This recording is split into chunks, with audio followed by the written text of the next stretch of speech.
ನಮ್ಮ ಸಾಹಿತ್ಯ ಪರಿಷತ್ನಲ್ಲಿ ಜರುಗ್ತಾ ಇದ್ದಾವೆ. ಈ ಒಂದು ಕಾರ್ಯಕ್ರಮದ ಅಧ್ಯಕ್ಷತೆಯನ್ನು ವಹಿಸಿಕೊಂಡಿರುವಂಥ ನಮ್ಮವರೇ ಆದಂಥ ಶ್ರೀಯುತ ವಿವೇಕಾನಂದ ಗೌಡ ಪಾಟೀಲ್, ಕನ್ನಡ ಸಾಹಿತ್ಯ ಪರಿಷತ್ತು ಗದಗ ಜಿಲ್ಲಾ ಘಟಕದ ಅಧ್ಯಕ್ಷರಾಗಿರುವಂಥ ವಿವೇಕಾನಂದ ಗೌಡ ಪಾಟೀಲ್ ಅವರನ್ನು ತಮ್ಮೆಲ್ಲರ ಪರವಾಗಿ, ಸಾಹಿತ್ಯ ಪರಿಷತ್ತಿನ ಪರವಾಗಿ ತುಂಬು ಹೃದಯದಿಂದ ಸ್ವಾಗತಿಸ್ತಾ ಇದ್ದಾರೆ. ಈ ವರ್ಷ ಡಾಕ್ಟರ್ ಚೈತ್ರಾ ಮೇಡಮ್ ಅವರು ಸಾವಿತ್ರಿಬಾಯಿ ಫುಲೆ ಅವರ ಕುರಿತಾಗಿ ಉಪನ್ಯಾಸವನ್ನು ನೀಡಲಿಕ್ಕೆ ಆಗಮಿಸಿದ್ದಾರೆ. ಅದಕ್ಕಿಂತ ಪೂರ್ವದಲ್ಲಿ ಶ್ರೀ ಮೈಲಾರಪ್ಪ ಮೆಣಸ್ಕಿಯವರ ಸಾಧನೆಗಳ ಒಂದು ಅವಲೋಕನವನ್ನು ನಾವು ನೋಡಿದರೆ 1994ರಲ್ಲಿ ಗುಲ್ಬರ್ಗಾದ ಶರಣಬಸಪ್ಪ ಅಪ್ಪ ಅವರ ಅಮೃತ ಹಸ್ತದಿಂದ ಕಾಯಕ ರತ್ನ ಎಂಬ ಒಂದು ಬಿರುದನ್ನು ಪಡೆದುಕೊಂಡು ಕಾಯಕ ಯೋಗಿಗಳಾದಂತಹ ಮೈಲಾರಪ್ಪ ಮೆಣಸ್ಕಿಯವರು ಸರಳ ಜೀವನ, ಉದಾತ್ತ ವಿಚಾರ, ದೈವಭಕ್ತಿ, ಕರುಣೆ, ಕಾಯಕನಿಷ್ಠೆ, ಪರೋಪಕಾರದಂತಹ ಸದ್ಗುಣ ಸಂಪನ್ನರು ಶ್ರೀ ಮೈಲಾರಪ್ಪ ಮೆಣಸ್ಕಿಯವರು. ಅವರ ಕಾಯ ಇವತ್ತ ಅಳಿದರೂ ಕೂಡ ತಮ್ಮ ಕಾಯಕ ನಿಷ್ಠೆಯಿಂದ ಅವರು ಅಮರರಾದ ಕರ್ಮಯೋಗಿಗಳು ಇವತ್ತಿನ ಯುವ ಜನಾಂಗಕ್ಕೆ ಅನುಕರಣೀಯ ಆದರ್ಶ ಅಂತ ಹೇಳ್ಬೋದು. ಮುದ್ರಣ ಕ್ಷೇತ್ರದಲ್ಲಿ ತಮ್ಮದೇ ಆದಂತಹ ವಿಶಿಷ್ಟ ಸಾಧನೆಯನ್ನು ಗೈದವರು ಮೆಣಸ್ಕಿ ಮೈಲಾರಪ್ಪನವರು. ಅವರು ಜನಿಸಿದ್ದು 1940ರಲ್ಲಿ. ತಂದೆ ಮಲ್ಲಪ್ಪ, ತಾಯಿ ದೇವಮ್ಮನವರು. ಮೈಲಾರಲಿಂಗೇಶ್ವರನ ಬಹಳ ಅನನ್ಯ ಭಕ್ತರು. ಹೀಗಾಗಿ ಅವರಿಗೆ ಮೈಲಾರಪ್ಪ ಅಂತಲೇ ಅವರ ತಂದೆ ತಾಯಿಗಳು ಹೆಸರಿಟ್ಟರು. ಬಾಲ್ಯದಲ್ಲಿನೇ ತಮ್ಮ ತಂದೆಯನ್ನು ಕಳ್ಕೊಂಡ್ರೂ ಕೂಡ ಅವರ ತಾಯಿ ಬಹಳಷ್ಟು ಕಷ್ಟಪಟ್ಟು ಅವರನ್ನು ಬೆಳೆಸಿದರು. ಮನೆಯಲ್ಲಿ ಬಡತನ ಇದ್ದರೂ ಕೂಡ ಒಂದು ಸಂಸ್ಕಾರಕ್ಕೆ ಏನು ಕೊರತೆ ಇರಲಿಲ್ಲ. ಬಹಳ ಉತ್ತಮವಾದ ಸಂಸ್ಕಾರವನ್ನು ಮೈಲಾರಪ್ಪನವರಿಗೆ ಅವರ ತಾಯಿ ದೇವಮ್ಮನವರು ಕೊಟ್ಟರು. ಹೀಗಾಗಿ ಆರಂಭದಿಂದಲೇ ಅವರು ದುಡಿಯುವ ಕಾಯಕಕ್ಕೆ ತಮ್ಮನ್ನು ತಾವೇ ಅವರು ತೊಡಗಿಸಿಕೊಂಡ್ರು. ಅವರು ಕಲಿತದ್ದು ಬಹಳಿಲ್ಲ, ಆದರೆ ಜೀವನವೇ ಅವರಿಗೆ ಪಾಠಶಾಲೆಯಾಯಿತು. ಕಷ್ಟ ಕೋಟಲೆಗಳನ್ನು ಸಹಿಸಿಕೊಂಡು 7ನೇ ತರಗತಿಯವರೆಗೆ ಅವರು ಓದಿಸಿದರು. ಮುಂದೆ ಅವರು 7ನೇ ತರಗತಿ ನಂತರ ಆರಂಭದಿಂದಲೇ ತಮ್ಮ ಕಾಯಕವನ್ನು ಪ್ರಾರಂಭ ಮಾಡಿದರು. PC ಶಾಬಾಳಿ ಮಠರಲ್ಲಿ ಅವರು ಸೇವೆಯನ್ನು ಸಲ್ಲಿಸಲಿಕ್ಕೆ ಪ್ರಾರಂಭ ಮಾಡಿದರು. ಅದಕ್ಕಿಂತ ಪೂರ್ವದಲ್ಲಿನೇ ಒಮ್ಮೆ ಅವರು ಮೈಲಾರ ಗುಡ್ಡಕ್ಕೆ ಹೋದಾಗ ಕೇವಲ ಅವ್ರ ತಾಯಿಯವರಿಗೆ 2 ಆಣೆ ರೂಪಾಯಿಯನ್ನು ಕೊಟ್ಟರಂತೆ. ಅವ್ರ ಜೀವನದಲ್ಲಿ ಒಂದು ಘಟನೆ ಬರುತ್ತೆ. 2 ಆಣೆ ಕೊಟ್ಟರು. ಆಗಿನ ಕಾಲಕ್ಕೆ ಹಿರಿಯರಿಗೆಲ್ಲ ಗೊತ್ತಿದೆ 2 ಆಣೆ. ಆ 2 ಆಣೆಯಲ್ಲಿನೇ ಅಲ್ಲಿನ ಪುಸ್ತಕಗಳನ್ನು ಖರೀದಿ ಮಾಡಿ, ಮಾರಾಟ ಮಾಡಿ, ಅದನ್ನು 2 ರೂಪಾಯಿಗಳನ್ನಾಗಿ ಪರಿವರ್ತನೆ ಮಾಡಿ ಒಂದು ಟ್ರಂಕನ್ನು ಖರೀದಿ ಮಾಡಿದರು. ಸೊ ಆವಾಗಿಂದನೇ ಅವರಿಗೆ ಈ ದುಡಿಯುವ ಒಂದು ಹಂಬಲ ಬಾಲ್ಯದಿಂದಲೇ ಇತ್ತು ಅಂತ ಹೇಳ್ಬೋದು. ಮುಂದೆ ತಮ್ಮ ಜೀವನ ನಿರ್ವಹಣೆಗಾಗಿ ನಮ್ಮ ಈ ಭಾಗದ ಪ್ರಥಮ ಪ್ರಕಾಶನ ಸಂಸ್ಥೆ, ಪುಸ್ತಕ ಸಂಸ್ಥೆಯಾದಂಥ PC ಶಾಬಾದಿ ಮಠರಲ್ಲಿ ಅವರು ತಮ್ಮ ಕಾಯಕವನ್ನು ಪ್ರಾರಂಭ ಮಾಡಿದರು. ನೋಡ್ರಿ, ಆ ಸಂದರ್ಭದಲ್ಲಿ ಮೈಲಾರಪ್ಪನವರಿಗೆ ಕೇವಲ 4 ರೂಪಾಯಿ, ವಾರಕ್ಕೆ 4 ರೂಪಾಯಿ ಸಿಗ್ತಾ ಇತ್ತು. ಆ 4 ರೂಪಾಯಿಯನ್ನೇ ಅವರು ತಮ್ಮ ಜೀವನ ನಿರ್ವಹಣೆಗಾಗಿ ಬಳಸ್ಕೊಂಡು ಅದರಲ್ಲೇ ಅವರು ದಾನ ಧರ್ಮಾದಿ ಕಾರ್ಯಗಳನ್ನು ಕೂಡ ಮಾಡ್ತಾಯಿದ್ರು. ಸುಮ್ಮನೆ ಹೆಸರಿಗೆ ಅವರು ಕಾಯಕ ಮಾಡ್ತಾ ಇರಲಿಲ್ಲ. ಆ ಸಂದರ್ಭದಲ್ಲಿನೇ ಅವರು ಪುಸ್ತಕ ಪ್ರಕಾಶನದ ಪಟ್ಟುಗಳನ್ನು ಬೈಂಡಿಂಗ್ ಹೇಗೆ ಮಾಡಬೇಕು, ಪುಸ್ತಕವನ್ನು ಹೇಗೆ ಪ್ರಿಂಟ್ ಮಾಡಬೇಕು, ಅಚ್ಚು ಮೊಳೆಗಳನ್ನು ಜೋಡಿಸುವಂತಹ ಕಾಲ. ಆ ಕಾಲದಲ್ಲಿನೇ ಆ ವೃತ್ತಿಯ ಎಲ್ಲ ಅಂಶಗಳನ್ನು ಕೂಡ ಮೈಲಾರಪ್ಪನವರು ರೂಢಿಸಿಕೊಂಡು, ನಾವು ಗಳಗನಾಥರ ಬಗ್ಗೆ ನಮ್ಮ ಕನ್ನಡ ಸಾಹಿತ್ಯದಲ್ಲಿ ಬಹಳಷ್ಟು ಚರ್ಚೆ ಆಗ್ತಾ ಇದೆ. ಗಳಗನಾಥರು ಕನ್ನಡ ಪುಸ್ತಕಗಳನ್ನು ತಲೆ ಮೇಲೆ ಹೊತ್ತುಕೊಂಡು ಮನೆ ಮನೆಗೆ ಹೋಗಿ ಮಾರಿ ಕನ್ನಡ ಸಾಹಿತ್ಯವನ್ನು, ಕಾದಂಬರಿ ಕ್ಷೇತ್ರವನ್ನು ಬೆಳೆಸಿದರು ಅಂತ ಹೇಳಿ. ಹಾಗೆ ಗಳಗನಾಥರದು ಸಾಹಿತ್ಯ ಕ್ಷೇತ್ರಕ್ಕೆ ಬಹಳ ದೊಡ್ಡ ಕೊಡುಗೆ. ಆದರೆ ನಮ್ಮ ಮೈಲಾರಪ್ಪ ಮೆಣಸ್ಕಿಯವರು ಸಾಮಾನ್ಯ ಪುಸ್ತಕಗಳನ್ನು, ಜನಸಾಮಾನ್ಯರು ಓದುವಂತಹ ಪುಸ್ತಕಗಳನ್ನು ತಲೆ ಮೇಲೆ ಹೊತ್ಕೊಂಡು ಎಲ್ಲ ಕಡೆ ಮಾಡಿದರು. ವಿಶೇಷವಾಗಿ ಅಂದಿನ ಕಾಲದಲ್ಲಿ ಜನ ಸೇರುವಂತಹ ಜಾತ್ರೆಗಳು, ಗೊಡಚಿ ಜಾತ್ರೆ ಇರ್ಬೋದು, ಉಳುವಿ ಜಾತ್ರೆ ಇರ್ಬೋದು, ಗೋಕರ್ಣ ಇರ್ಬೋದು, ಶಿರ್ಷಿ ಜಾತ್ರೆ ಇರ್ಬೋದು, ಮೈಲಾರ ಜಾತ್ರೆ, ಅಲ್ಲೆಲ್ಲ ಹೋಗಿ ಪುಸ್ತಕಗಳನ್ನು ಮಾರಿ ಜನರ ಮನಸ್ಸಿಗೆ, ಮನೆಗೆ ಪುಸ್ತಕವನ್ನು ಮುಟ್ಟಿಸುವಂತಹ ಒಂದು ಮಹತ್ವದ ಕಾಯಕವನ್ನು ಆ ಸಂದರ್ಭದಲ್ಲಿ ಮೈಲಾರಪ್ಪನವರು ಮಾಡಿದ್ದು ಬಹಳ ವಿಶೇಷ ಅಂತ ಹೇಳ್ಬೋದು. ಶಾಬಾದಿ ಮಠರು ಈ ಒಬ್ಬ ಯುವಕ, ಇವನ ಒಂದು ಪ್ರಾಮಾಣಿಕ ನಿಸ್ವಾರ್ಥ ಮನೋಭಾವದ ಸೇವೆಯನ್ನು ಅವರು ಮನಗಂಡು ಅವ್ರು ಏನು ಹೇಳಿದ್ರು ಅಂದ್ರೆ, ನೋಡ್ಪ ನೀ ಭಾಳ ನಿಸ್ವಾರ್ಥ ಸೇವಾ ಮನೋಭಾವದಿಂದ ನೀ ಸೇವೆಯನ್ನು ಮಾಡ್ತಿದ್ದಿ, ಅದಕ್ಕೆ ನೀ ಬರೇ ನಮ್ಮ ಕಡೆ ಒಬ್ಬ ನೌಕರದಾರ ಅಷ್ಟೇ ಅಲ್ಲ, ನೀನು ಒಬ್ಬ ಪಾಲುದಾರ ಹಾಗೆ ಹಾಗೂ ನೀನು ಪುಸ್ತಕಗಳನ್ನು ಮಾರಿ ಬಂದೆ ಅಂದ್ರೆ ನಾನೀಗ ಕಮಿಷನ್ ಕೊಡ್ತೀನಿ ಅಂತ ಹೇಳಿದ್ರು. ಅವಾಗನೇ ತಮ್ಮ ಮನದಲ್ಲಿನೇ ನಮ್ಮ ಮೈಲಾರಪ್ಪನವರು ಒಂದು ತಮ್ಮ ವೃತ್ತಿಯನ್ನು ಆರಂಭ ಮಾಡಿದರು, ಶಿವಕುಮಾರ್ ಏಜೆನ್ಸಿ ಅಂತ ಹೇಳಿ. ಶಿವಕುಮಾರ್ ಏಜೆನ್ಸಿಯ ಮೂಲಕ ಬೇರೆ ಬೇರೆ ಕಡೆ ಜಾತ್ರೆಗಳು, ಉತ್ಸವಗಳಿಗೆ ಹೋಗಿ ಕನ್ನಡ ಪುಸ್ತಕಗಳನ್ನು ಮಾರಾಟ ಮಾಡುವಂತಹ ಕಾಯಕವನ್ನು ಅವರು ಆರಂಭ ಮಾಡಿದರು.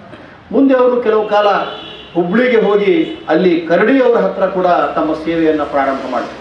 ಮತ್ತೆ ಗದಗವರಿಗೆ ವಾಪಸ್ ಕೈ ಬೀಸಿ ಗದಗಿಗೆ ಬಂದ ನಂತರ ಅವರು ವಿಜಯ ಬುಕ್ ಡಿಪೋ, ವಿಜಯ ಪ್ರಕಾಶನದಲ್ಲಿ ಕೆಲವು ಕಾಲ ಸೇವೆಯನ್ನು ಸಲ್ಲಿಸಿದರು. ಅವ್ರ ಜೀವನದಲ್ಲಿ ಒಮ್ಮೆ ಒಂದು ಬಹಳ ಕಠಿಣ ಘಟನೆ ನಡೀತು. ತಮ್ಮ ಶ್ರೀಮತಿಯವರು ಅನ್ನಪೂರ್ಣಮ್ಮನವರು ಹೆರಿಗೆಯ ಸಂದರ್ಭದಲ್ಲಿ ಅವರಿಗೆ ನೋಡ್ರಿ, ಆ ಕಾಲದಲ್ಲಿ 500 ರೂಪಾಯಿ ಬೇಕಾಗಿತ್ತು. ಮಾಲಕರು ಕೇಳಿದ್ರು, ಅವರು ಮಾಲಕರು ಕೊಡಲಿಲ್ಲ. ಅವಾಗ ಅವರು ನಿರ್ಧಾರವನ್ನು ಮಾಡಿದರು, ನಾನು ಯಾರ ಕಡೆ ದುಡಿಯೋದು ಬೇಡ, ನಾನೇ ಇನ್ನೊಬ್ಬರಿಗೆ ವೃತ್ತಿಯನ್ನು ಕೊಡುವಂತಹ ಕಾಯಕವನ್ನು ನಾನು ಮಾಡ್ತೀನಿ ಅಂತ ಹೇಳಿ ಅವರು ಪ್ರತಿಜ್ಞೆಯನ್ನು ಮಾಡಿ ತಮ್ಮದೇ ಆದಂತಹ ವಿದ್ಯಾನಿಧಿ ಪ್ರಕಾಶನವನ್ನು ಅವರು ಪ್ರಾರಂಭ ಮಾಡಿದರು. ವಿದ್ಯಾನಿಧಿ ಪ್ರಕಾಶನಕ್ಕಿಂತ ಮುಂಚೆ ವಿದ್ಯಾರ್ಥಿ ಪ್ರಕಾಶನ ಅಂತ ಹೆಸರಿತ್ತು 1976ರಲ್ಲಿ. ಮುಂದೆ 77ರಲ್ಲಿ ವಿದ್ಯೆಯ ನಿಧಿ ಎಲ್ಲಿದೆ ಅಂದರೆ ಅದು ಪುಸ್ತಕದಲ್ಲಿದೆ. ಆ ವಿದ್ಯೆಯ ನಿಧಿಯನ್ನು ಜನರತ್ತ ತಲುಪಿಸುವಂತಹ ಒಂದು ಮಹಾನ್ ಕಾಯಕವನ್ನು ನಮ್ಮ ಮೈಲಾರಪ್ಪನವರು ಮಾಡಿದರು. ಶಿವಕುಮಾರ್ ಏಜೆನ್ಸಿಯ ಮೂಲಕ ಪುಸ್ತಕಗಳನ್ನು ಮನೆ ಮನೆಗೆ ಮುಟ್ಟಿಸಿದರು. ವಿದ್ಯಾನಿಧಿ ಪ್ರಕಾಶನದ ಮೂಲಕ ಪುಸ್ತಕ ಪ್ರಕಾಶನವನ್ನು ಆರಂಭ ಮಾಡಿದರು. ಆ ಸಮಯದಲ್ಲಿ ಸಂಗೊಳ್ಳಿ ಅವರ ದಂಡ ಸಂಹಿತ ಅನ್ನುವಂತಹ ಪುಸ್ತಕ ಬಹಳ ಜನಪ್ರಿಯ ಆಯಿತು. ಕಾನೂನು ಪದವಿಗಳು ಎಲ್ಲ ಕಡೆ ಆರಂಭ ಆದ LLBಗಳು. ಆದರೆ ಒಂದು ಸಮಸ್ಯೆ ಕಾನೂನು ವಿದ್ಯಾರ್ಥಿಗಳಿಗೆ ಏನು ಕಾಡ್ತಿತ್ತು ಅಂದರೆ, ವಿಶೇಷವಾಗಿ ನಮ್ಮ ಕನ್ನಡ ಮಾಧ್ಯಮದ ವಿದ್ಯಾರ್ಥಿಗಳಿಗೆ ಎಲ್ಲ ಕಾನೂನು ಪುಸ್ತಕಗಳು ಇಂಗ್ಲೀಷ್ನಲ್ಲಿ, ಕನ್ನಡ ಪುಸ್ತಕನೇ ಇಲ್ಲ ಕಾನೂನಲ್ಲಿ. ಅವಾಗ ನಮ್ಮ ಮೈಲಾರಪ್ಪನವ್ರು ಏನು ವಿಚಾರ ಮಾಡಿದರು ಅಂತಂದರೆ, ನಮ್ಮ ಕನ್ನಡ ಮಾಧ್ಯಮದ ವಿದ್ಯಾರ್ಥಿಗಳು ಕಠಿಣವಾದಂಥ, ಅದರಲ್ಲಿಯೂ ಕಾನೂನಿನಲ್ಲಿ ಗ್ರೀಕ್ ಮತ್ತು ಲ್ಯಾಟಿನ್ ಮೂಲದ ಅನೇಕ ಶಬ್ದಗಳು ಇಂಗ್ಲೀಷ್ನಿಗೆ ಬರ್ತವೆ. ಅವುಗಳನ್ನು ಉಚ್ಚಾರ ಮಾಡೋದು, ಬರೆಯೋದು, ಪ್ರೆಸೆಂಟ್ ಮಾಡೋದು ಭಾಳ ಕಷ್ಟ ಆಗ್ತಿತ್ತು. ಆ ಸಂದರ್ಭದಲ್ಲಿ ಮೈಲಾರಪ್ಪನವ್ರು ಏನು ಮಾಡಿದರು ಅಂತಂದರೆ, ಪರಿಣಿತರನ್ನು, ತಜ್ಞರನ್ನು ಕಂಡು ಅವ್ರನ್ನ ಕಾಡಿ ಬೇಡಿ ಅವ್ರನ್ನ ಬೆನ್ನು ಹತ್ತಿ ಇಂಗ್ಲೀಷ್ನ ಕಠಿಣವಾದಂತಹ ಕಾನೂನು ಪುಸ್ತಕಗಳನ್ನು ಕನ್ನಡಕ್ಕೆ ತಂದು, ಇದು ಇಡೀ ಕರ್ನಾಟಕದಲ್ಲಿ ನೋಡ್ರಿ, ಬೆಂಗಳೂರು ಮೈಸೂರು ಮಾಡಲಾರದಂಥ ಕೆಲಸವನ್ನು ನಮ್ಮ ಗದಗಿನ ಪ್ರಕಾಶನ ಸಂಸ್ಥೆಯಾದಂಥ ವಿದ್ಯಾನಿಧಿಯ ಮೂಲಕ ಕಾನೂನು ಪ್ರಕಾಶನಗಳನ್ನು ಮೊಟ್ಟ ಮೊದಲ ಬಾರಿಗೆ ಪ್ರಕಟ ಮಾಡಿದ್ದು ನಮ್ಮ ಹೆಮ್ಮೆಯ ಸಂಸ್ಥೆಯಾದಂಥ ವಿದ್ಯಾನಿಧಿ ಪ್ರಕಾಶನ. ಅನೇಕ ಪ್ರಶಸ್ತಿ ಪುರಸ್ಕಾರಗಳು ಇವತ್ತು ವಿದ್ಯಾನಿಧಿ ಪ್ರಕಾಶನಕ್ಕೆ ಸಂದಿವೆ. 5 ದಶಕಗಳ ಸಾರ್ಥಕ ಸೇವೆ. ಮತ್ತೊಂದು ಅವರು ಮಾಡಿದಂಥ ಮಹತ್ವದ ಸೇವೆ ಅಂದ್ರೆ ನಮ್ಮ B.Ed ಮತ್ತು D.Ed. ಆಗಿನ ಕಾಲದಲ್ಲಿ D.Ed ಬಹಳ ಪ್ರಚಲಿತದಲ್ಲಿತ್ತು. ಈಗ B.Ed ಕಾನೂನಿನ ಜೊತೆಗೆ ಶಿಕ್ಷಣ ಕ್ಷೇತ್ರದ ಪುಸ್ತಕಗಳನ್ನು ಕೂಡ ಬಹಳಷ್ಟರ ಮಟ್ಟಿಗೆ ಇವತ್ತು ಇಡೀ ನಮ್ಮ ಕರ್ನಾಟಕದಲ್ಲಿ ಮೊನೋಪೋಲಿ ಅಂತ ಹೇಳ್ಬೋದು ನಾವು. ಶಿಕ್ಷಣ ಕ್ಷೇತ್ರದ ಕನ್ನಡ ಪುಸ್ತಕಗಳನ್ನು ಅವರು ಬರೆಯಿಸಿ ಅವುಗಳನ್ನು ಪ್ರಕಟ ಮಾಡಿ B.Ed ಮಾಡುವಂಥ ವಿದ್ಯಾರ್ಥಿಗಳಿಗೆ, LLB ಮಾಡುವಂಥ ವಿದ್ಯಾರ್ಥಿಗಳಿಗೆ ಬಹುದೊಡ್ಡ ಉಪಕಾರವನ್ನು ಮಾಡಿದರು. ಬಹುತೇಕವಾದಂಥ ನಮ್ಮ ಕರ್ನಾಟಕದ ಎಲ್ಲ ವಿಶ್ವವಿದ್ಯಾಲಯಗಳ ಪಠ್ಯಪುಸ್ತಕಗಳನ್ನು ಅವರು ಪ್ರಕಟಣೆ ಮಾಡಿದರು, ಅವುಗಳನ್ನು ವಿದ್ಯಾರ್ಥಿಗಳತ್ತ ಮುಟ್ಟಿಸಿದರು. ಹೀಗೆ ಬಹಳ ವಿಶಿಷ್ಟವಾದಂತಹ ಒಂದು ಕಾರ್ಯವನ್ನು ಪ್ರಕಾಶನ ಕ್ಷೇತ್ರದಲ್ಲಿ ಮಾಡಿದಂತಹ ನಮ್ಮ ಮೈಲಾರಪ್ಪನವರು ಕೃಷಿಕರಾಗಿ ಕೂಡ, ಕೃಷಿ ಕ್ಷೇತ್ರದಲ್ಲಿ ಕೂಡ ಅವರಿಗೆ ಬಹಳ ಆಸಕ್ತಿ, ಬಯಲಾಟದಲ್ಲಿ ಕೂಡ ಅವರಿಗೆ ಬಹಳ ಆಸಕ್ತಿ. ಕನ್ನಡ ಸಂಘವನ್ನು ಪ್ರಾರಂಭ ಮಾಡಿ ಕನ್ನಡ ಸಂಘದ ಮೂಲಕ ಅನೇಕ ಬಯಲಾಟಗಳನ್ನು ಅವರು ಆಡಿಸುವಲ್ಲಿ ಕೂಡ ಬಹಳ ಪ್ರಮುಖ ಪಾತ್ರವನ್ನು ವಹಿಸಿದರು. ತಮ್ಮ ಇಬ್ಬರು ಸುಪುತ್ರರಾದಂತಹ ಜಯದೇವ್ ಮತ್ತು ನಾಗರಾಜ್ ಅವರಿಗೆ ಬಹಳ ಉತ್ತಮ ಸಂಸ್ಕಾರವನ್ನು ನೀಡಿದರು. ತಮ್ಮ ಜೀವನದ ಕೊನೆಯ ಹಂತದಲ್ಲಿ ಅವರಿಗೆ ಆಧ್ಯಾತ್ಮ ಕ್ಷೇತ್ರದಲ್ಲಿ ಬಹಳ ಆಸಕ್ತಿ ಉಂಟಾಯಿತು. ಅವರ ಆತ್ಮೀಯ ಸ್ನೇಹಿತರಾದಂಥ ಹೆಬ್ಸೂರ್ ಅವ್ರ ಜೊತೆಗೆ ಅವರು ಈಶ್ವರಿ ವಿಶ್ವವಿದ್ಯಾಲಯದ ಕಾರ್ಯಕ್ರಮದಲ್ಲಿ ಪಾಲ್ಗೊಳ್ತಾ ಇದ್ದರು. 2 ಬಾರಿ 3 ಬಾರಿ ಅವರು ಈಶ್ವರೀಯ ವಿಶ್ವವಿದ್ಯಾಲಯದ ಮೌಂಟ್ ಆಬುಕ್ ಹೋದರು. ಮೌಂಟ್ ಆಬುಕ್ ಹೋದಾಗ ಅಲ್ಲಿಯೇ ಅವರು ಧ್ಯಾನದಲ್ಲಿ ಮುಳುಗಿರುವಾಗ ಶರಣರ ಗುಣ ಮರಣದಲ್ಲಿ ನೋಡುವಂಥ ನಮ್ಮ ಶರಣರು ಹೇಳಿದ ಹಾಗೆ ಅಲ್ಲಿಯೇ ಅವರು ಭಗವಂತನಲ್ಲಿ ಲೀನರಾದರು. ಹೀಗೆ ಒಂದು 5 ದಶಕಗಳ ಸಾರ್ಥಕ ಸೇವೆಯನ್ನು ಸಲ್ಲಿಸಿದಂತಹ ವಿದ್ಯಾನಿಧಿ ಪ್ರಕಾಶನದ ಮತ್ತು ಮೈಲಾರಪ್ಪ ಮೆಣಸ್ಕಿಯವರದು ನಮ್ಮ ಕನ್ನಡ ಪ್ರಕಾಶನ ಕ್ಷೇತ್ರದಲ್ಲಿ ಬಹುಶಃ ಬಹಳಷ್ಟು ಜನರಿಗೆಲ್ಲ ಗೊತ್ತಿದೆ. ಧಾರವಾಡ ಕವಿ ಕಾಶಿ ಆದರೆ ನಮ್ಮದು ಗದಗು ಮುದ್ರಣ ಕಾಶಿ. ಮುದ್ರಣ ಕ್ಷೇತ್ರಕ್ಕೆ ನಮ್ಮ ಗದಗು ಮಹತ್ವದ ಕೊಡುಗೆಯನ್ನು ಕೊಟ್ಟಿದೆ. ಅಂತಹ ಮಹತ್ವದ ಕೊಡುಗೆಯಲ್ಲಿ ವಿದ್ಯಾನಿಧಿ ಪ್ರಕಾಶನದ ಒಂದು ಪಾಲು ಕೂಡ ಒಂದು ಸಿಂಹ ಪಾಲಿದೆ ಅಂತ ನಾವು ಹೇಳ್ಬೋದು. ಆ ಸಿಂಹ ಪಾಲವನ್ನು ನೀಡುವ ನಮ್ಮ ಗದುಗಿನ ಅನೇಕ ಮುದ್ರಣದ ಹಿರಿಯರಲ್ಲಿ ಬಹಳ ಪ್ರಾತಸ್ಮರಣೀಯರು ಯಾರಂದರೆ ಅದು ಶ್ರೀ ಮೈಲಾರಪ್ಪ ಮೆಣಸ್ಕಿಯವರು ಅಂತ ಹೇಳ್ಬೋದು. ಕೃಷಿಕರಾಗಿ ಅವರು ಕಾಯಕನಿಷ್ಠೆ, ಪರೋಪಕಾರದಂತಹ ಗುಣಗಳನ್ನು ಬಾಲ್ಯದಿಂದಲೇ ಕೂಡ ಇವತ್ತು ಶ್ರೀಮಂತರಲ್ಲಿ ಇದ್ದವರಲ್ಲಿ ದಾನ ಗುಣ, ಆದರೆ ಅವರು ಬಡವರಿದ್ದಾಗೂ ಕೂಡ ಅವರಲ್ಲಿ ದಾನದ ಗುಣ ಅಷ್ಟೇ ಇತ್ತು. ಶ್ರೀಮಂತರಾದ ಮೇಲೆ ಕೂಡ ಅವರು ಅಷ್ಟೇ ದಾನದ ಗುಣ ಇತ್ತು. ನಮ್ಮ ಗದುಗಿನ ಗಂಗಾಪುರಪೇಟೆ ಹತ್ತಿರ ವೀರನಾಥ ದೇವಸ್ಥಾನದ ಹತ್ತಿರ ಇರುವಂತಹ ನಮ್ಮ ಮೈಲಾರ ದೇವಸ್ಥಾನದ ಜೀರ್ಣೋದ್ಧಾರದಲ್ಲಿ ಮೊದಲಿಂದಲೂ ಕೂಡ ಅದರ ಮೀಸಲು ಭಕ್ತರು, ಅದು ನಮ್ಮ ಜಯದೇವ್ ಅವರು ಕೂಡ ಮುಂದುವರ್ಸ್ಕೊಂಡು ನಮಗೆಲ್ಲ ಬಹಳ ಹೆಮ್ಮೆ ಮತ್ತು ಅಭಿಮಾನದ ಸಂಗತಿ. ಮೈಲಾರಲಿಂಗೇಶ್ವರ ದೇವಸ್ಥಾನ, ವೀರಲಿಂಗೇಶ್ವರ ದೇವಸ್ಥಾನಕ್ಕೆ ದಾನ ದತ್ತಿಗಳನ್ನು ಕೊಟ್ಟು ಇವತ್ತು ನಮ್ಮ ಗದಗ ಪರಿಸರದಲ್ಲಿ ಮೈಲಾರ ದೇವರ ಚಟುವಟಿಕೆಗಳು ಏನೇ ನಡೆದರೂ ಕೂಡ ಆ ದಾನವನ್ನು ಕೊಡುವಲ್ಲಿ ಬಹಳ ಮುಂದು ಶ್ರೀ ಮೈಲಾರಪ್ಪ ಮೆಣಸ್ಕಿಯವರು ಮತ್ತು ಅವರ ಪರಿವಾರದವರು. ಇವತ್ತಿನ ದಿವಸ ಕಾಯಕ ಯೋಗಿ, ಕಾಯಕ ರತ್ನ ಶ್ರೀ ಮೈಲಾರಪ್ಪ ಮೆಣಸ್ಕಿಯವರ ಸಂಸ್ಮರಣೆಯನ್ನು ಮಾಡ್ತಾ ಅವರಿಗೆ ನಮ್ಮ ಎಲ್ಲ ಅಭಿಮಾನಿಗಳ ಪರವಾಗಿ, ಪುಸ್ತಕ ಪ್ರೇಮಿಗಳ ಪರವಾಗಿ ಗೌರವಪೂರ್ವಕ ನಮನಗಳನ್ನು ಸಲ್ಲಿಸ್ತಾ ಇದ್ದೀನಿ. ಇವತ್ತು ಜಯದೇವ್ ಮೆಣಸ್ಕಿಯವರಲ್ಲಿ ನಾನು ನಮ್ಮ ಸಾಹಿತ್ಯ ಪರಿಷತ್ತಿನ ಪರವಾಗಿ ವಿನಂತಿಯನ್ನು ಮಾಡ್ಕೊಳ್ಳೋದೇನೆಂದರೆ 25,000 ರೂಪಾಯಿ ದತ್ತಿಯನ್ನು ಅವರು ಜಿಲ್ಲಾ ಸಾಹಿತ್ಯ ಪರಿಷತ್ನಲ್ಲಿ ದತ್ತಿ ಉಪನ್ಯಾಸಕ್ಕೆ ಅವರು ಇಟ್ಟಿದ್ದಾರೆ. ಈಗ 25,000 ರೂಪಾಯಿಗಳಿಗೆ ತಮಗೆಲ್ಲ ಗೊತ್ತಿದೆ, ಬಡ್ಡಿ ಹಣ ಬಹಳ ಕಡಿಮೆ ಇದೆ.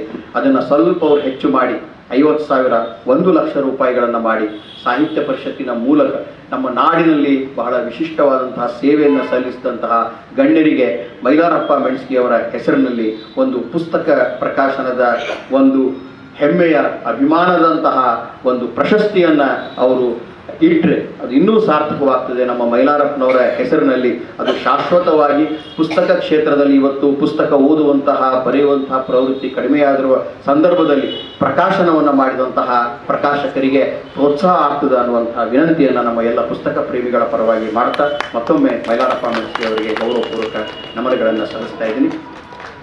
ಇವತ್ತಿನ ದಿನ ನಮ್ಮ ಮಧ್ಯೆ ಮೈಲಾರಪ್ಪ ಮೆಣಸ್ಕಿಯವರ ದತ್ತಿ ಉಪನ್ಯಾಸವನ್ನು ನೀಡಲಿಕ್ಕೆ ನಮ್ಮ ಗದುಗಿನ ಗ್ರಾಮೀಣಾಭಿವೃದ್ಧಿ ಮತ್ತು ಪಂಚಾಯತ್ ರಾಜ್ ವಿಶ್ವವಿದ್ಯಾಲಯದ ರಾಜ್ಯಶಾಸ್ತ್ರ ವಿಭಾಗದ ಉಪನ್ಯಾಸಕರಾದಂತಹ ಡಾಕ್ಟರ್ ಚೈತ್ರಾ ಅವರು ಆಗಮಿಸಿದ್ದಾರೆ.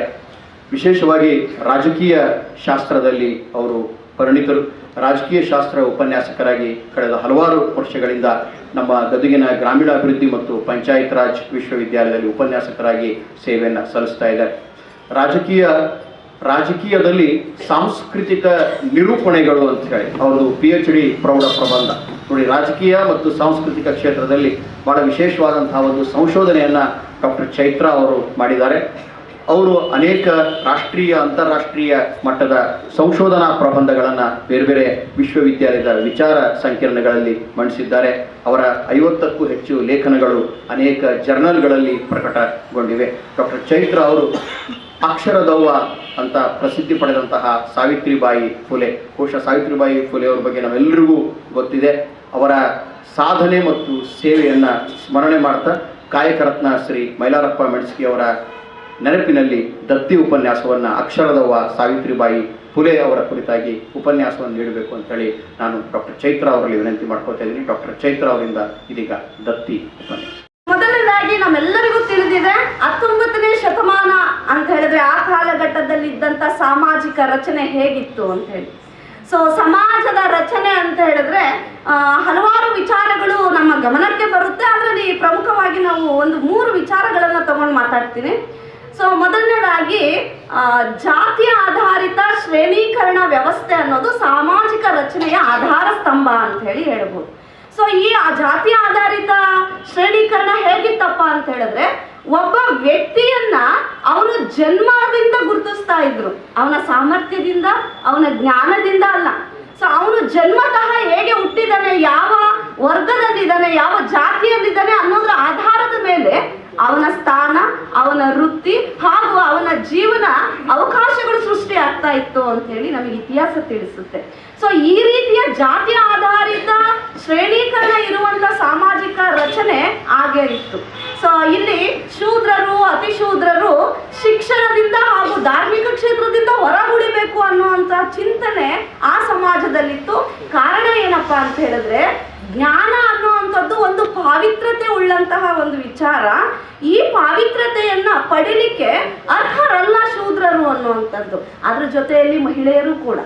ಸೊ ಈ ಥರದ ಒಂದು ಸಮರ್ಥನೀಯತೆಯನ್ನು ಕಟ್ಕೊಂಡು ಅಥವಾ ಹೇಳ್ಕೊಂಡು ಸಮಾಜ ಮುನ್ನಡೀತಾ ಇತ್ತು. ಇದು ಒಂದು ಪ್ರಕಾರದ ವಿಚಾರ. ಹಾಗೆ ಇನ್ನು ಎರಡನೇ ವಿಚಾರವನ್ನು ನಾವು ಗಮನಿಸಿ ನೋಡೋದಾದ್ರೆ ಮಹಿಳೆಯರ ಮೇಲಿನ ನಿರ್ಬಂಧತೆಗಳು. ಸೊ ನಿಯಂತ್ರಣಗಳಿದ್ವು ಒಂದಿಷ್ಟು. ಸೊ ಯಾವ ಹಂತದಲ್ಲಿ ಅಂತ ಹೇಳಿದ್ರೆ ಅದು ಶೈಕ್ಷಣಿಕ ಕ್ಷೇತ್ರ ಆಗಿರ್ಬೋದು, ಸಾಮಾಜಿಕ ಕ್ಷೇತ್ರ ಆಗಿರ್ಬೋದು, ಅಥವಾ ರಾಜಕೀಯ ಕ್ಷೇತ್ರ, ಎಲ್ಲ ಹಂತದ ಕ್ಷೇತ್ರಗಳಲ್ಲಿಯೂ ಕೂಡ ಮಹಿಳೆಯರನ್ನ ಏನ್ ಮಾಡಿದ್ರು ಅಂತ ಹೇಳಿದ್ರೆ ನಿರ್ಬಂಧಿಸಿಟ್ಟಿದ್ರು ಅಂತೇಳಿ. ಸೊ ಮಹಿಳೆಯರಿಗೆ ಆದ್ಯತೆಗಳಿಲ್ಲ. ಮಹಿಳೆಯರು ಕೇವಲ ಮನೆಯಲ್ಲಿ ಅಥವಾ ಗೃಹ ಕೇಂದ್ರಿತ ಕಾರ್ಯಗಳಿಗೆ ಸೀಮಿತರು.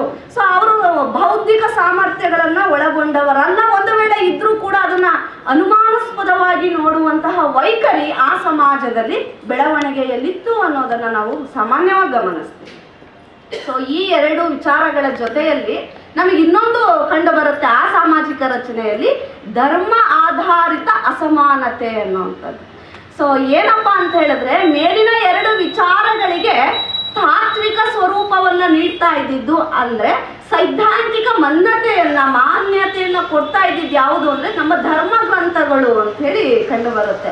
ಸೊ ಧರ್ಮ ಗ್ರಂಥಗಳು ಮತ್ತು ಅವುಗಳ ವಿಚಾರಗಳನ್ನ ಇಟ್ಕೊಂಡು ಯಾಕೆ ಸಮಾಜದಲ್ಲಿ ಈ ತರದೊಂದು ಅಸಮಾನತೆ ಇದೆ, ಮಹಿಳೆಯರಿಗಾಗಿರ್ಬೋದು, ಶೂದ್ರರಿಗಾಗಿರ್ಬೋದು ಒಂದು ರೀತಿಯ ವೈಪರೀತ್ಯ ಇದೆ, ಅವರಿಗೆ ಯಾವುದೇ ರೀತಿಯ ಸ್ಥಾನಮಾನ ಸಮಾಜದಲ್ಲಿಲ್ಲ, ಯಾವುದೇ ಸ್ಥಾನಮಾನ ಆದ್ರೂ ಉನ್ನತ ವರ್ಗದವರಿಗೆ ಯಾಕೆ ಹೀಗೆ, ಯಾಕೆ ಅಂತ ಹೇಳಿದ್ರೆ ನಮ್ಮ ಧರ್ಮ ಗ್ರಂಥಗಳು ಹೀಗೆ ಹೇಳುತ್ತೆ ಅಂತೇಳಿ ಸಮರ್ಥನೆ ಇತ್ತು. ಸೊ ಈಗ ಏನಾಯ್ತಪ್ಪ ಅಂತ ಹೇಳಿದ್ರೆ ಈ ತರದ ಅಸಮಾನತೆ ಅಥವಾ ಮೇಲು ಕೀಳು ಅನ್ನುವಂತಹ ಈ ಒಂದು ಮನೋಭಾವನೆ ಕೇವಲ ವ್ಯಕ್ತಿಯ ನಿರ್ಮಾಣ ಅಲ್ಲ, ಇದು ಯಾವುದೋ ಒಬ್ಬ ವ್ಯಕ್ತಿ ನಿರ್ಮಾಣ ಮಾಡಿರೋದಲ್ಲ. ಸೊ ಧರ್ಮಗ್ರಂಥಗಳು ಇದನ್ನು ಹೇಳ್ತಿದೆ ಅಂತ ಅಂದಮೇಲೆ ಇದು ಧಾರ್ಮಿಕ ಇಚ್ಛೆ ಅಥವಾ ದೈವ ಇಚ್ಛೆ ಅನ್ನುವಂತಹ ಜಸ್ಟಿಫಿಕೇಶನ್ ಅನ್ನ ಕೊಡೋಕ್ಕೆ ಮುಂದಾದ್ರು. ಸೊ ದೈವಿಕ ಇಚ್ಛೆ, ದೈವಿ ಸಂಕಲ್ಪ ಅಂದ್ರೆ ಅದು ಸತ್ಯವಾದದ್ದು, ಅದನ್ನ ಯಾರೂ ಕೂಡ ಏನ್ ಮಾಡೋ ಹಾಗಿಲ್ಲ ಅಂದ್ರೆ ಪ್ರಶ್ನೆನೇ ಮಾಡುವಂತಿಲ್ಲ ಅನ್ನುವಂತಹ ಸಮರ್ಥನೆಯೊಂದಿಗೆ ಸಾಮಾಜಿಕ ರಚನೆ ನಡೀತಾ ಇತ್ತು ಅಥವಾ ರಚನೆ ಆಗಿತ್ತು. ಸೊ ಇಂತಹ ಕಾಲದಲ್ಲಿ ಇಂತಹ ಸಾಮಾಜಿಕ ರಚನೆಯಲ್ಲಿ ಸಾಂಸ್ಕೃತಿಕ ಮೌಲ್ಯಗಳಿಗೆ ಸವಾಲಾಗಿ ನಿಂತಿದ್ದು ಸಾವಿತ್ರಿಬಾಯಿ ಫುಲೆ ಅವರು ಹಾಗೂ ಅವರ ಪತಿ.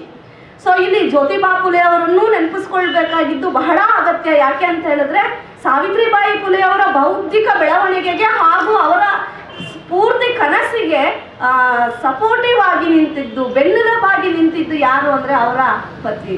ಸೊ ಹಾಗಾಗಿ ಇಬ್ಬರು ದಂಪತಿಗಳು ಸಮಾಜ ಸೇವೆಗೆ ಸಲ್ಲಿಸಿದಂತಹ ಅಮೋಘವಾದಂಥ ಸೇವೆ ನಮ್ಮೆಲ್ಲರಿಗೂ ಇವತ್ತು ದಾರಿದೀಪ.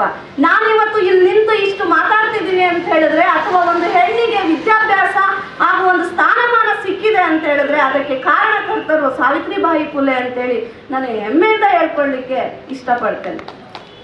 ಸೊ ಈಗ ಈ ಒಂದು ಹಿನ್ನೆಲೆಯನ್ನ ಇಟ್ಕೊಂಡು ಸಾವಿತ್ರಿಬಾಯಿ ಫುಲೆ ಅವರು ಶಿಕ್ಷಣಕ್ಕೆ ಯಾವ ಥರದ ಕೊಡುಗೆಯನ್ನು ನೀಡಿದ್ರು ಹಾಗೂ ಏನೇನು ಕೆಲಸ ಮಾಡಿದ್ರು ಅಂತ ನೋಡ್ತಾ ಹೋಗುವ.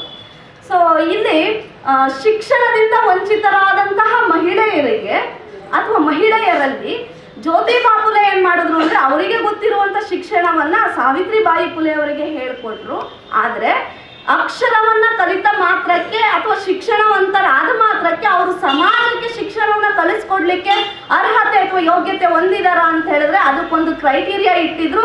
ಶಿಕ್ಷಕ ವೃತ್ತಿಯನ್ನ ಮಾಡಬೇಕು ಅಂತ ಹೇಳಿದ್ರೆ ಒಂದು ತರಬೇತಿಯನ್ನ ಪಡಿಬೇಕು ಅಂತ ಹೇಳಿ.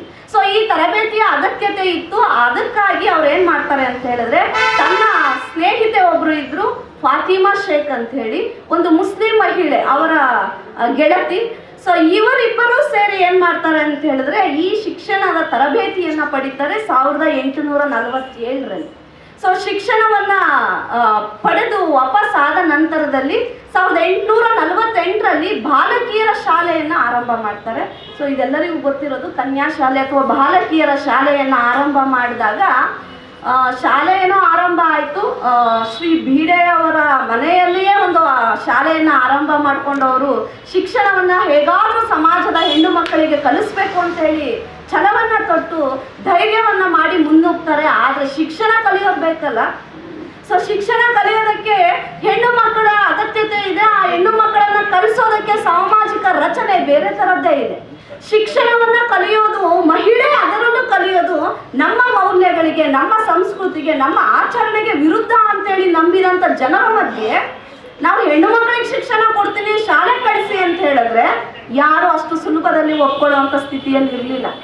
ಸೊ ಅದಕ್ಕೆ ಏನ್ ಮಾಡೋದಪ್ಪ ಅಂತ ಹೇಳಿದ್ರೆ ಇದಕ್ಕೂ ಕೂಡ ಅವರು ಯಾವುದೇ ಸಂಕೋಚವಿಲ್ಲದೆ ಎದೆಗುಂದದೆ ಮುನ್ನಡೀತಾರೆ. ಪ್ರತಿ ಮನೆಗೆ ಹೋಗಿ ತನ್ನೆಲ್ಲ ಪೋಷಕರೊಂದಿಗೆ ಮನವಿಯನ್ನ ಇಡ್ತಾರೆ.